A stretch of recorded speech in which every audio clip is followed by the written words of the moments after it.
Morale had been affected by the events of the past week? Well, you know, morale is something that you can't legislate, and we were a little bit upset, I would think, but our morale had not slackened in any way.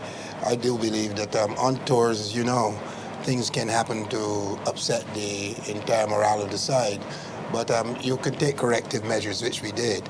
But we didn't take any corrective measures at Sussex. That was excruciatingly painful to be beaten by an innings just before Test match. But we had a 3-hour meeting in Sussex, and I think we put it right. Are you allowed to tell us what was said at various stages, the key points of that meeting? Well, I think, first of all, when you're down, you have to get one to fill your motivational tank. You have to get refocused. You have to be mentally strong. You have to believe in yourselves and things like that. Things were slipping. People were, you know, they're good cricketers, but if you're beaten by Sussex by innings, you get a bit upset sometimes. When you arrived here and looked at this pitch, what did you think about that?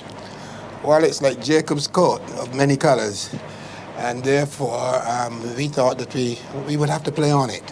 You know, if we had won the toss, we probably would have batted, because obviously you don't want to bat last if it looks dry, since we don't have spinners to exploit it. Well, we do have Hooper, but you know, we do feel that batting last would be a disadvantage.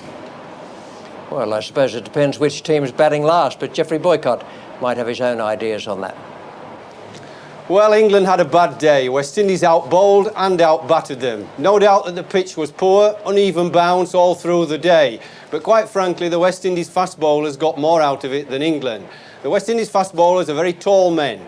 They bowl faster than England, they banged it in, they got some awkward balls to rise, some very difficult balls to play, and sometimes some totally unplayable balls.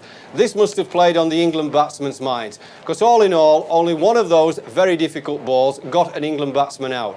Graham Thorpe got a lifter right by his chin, very difficult to play. The rest of the batsmen played some very poor shots. Wide balls, hitting it at cover point, and quite frankly, their old failings surfaced. They gave the wickets away too cheaply. It wasn't easy, but quite frankly, they should have made more than 147. West Indies are in a strong position. They batted sensibly and well tonight, and quite frankly, when the England players go to bed tonight, they will think they'll have a mountain to climb tomorrow, and believe me, that mountain will look like Everest.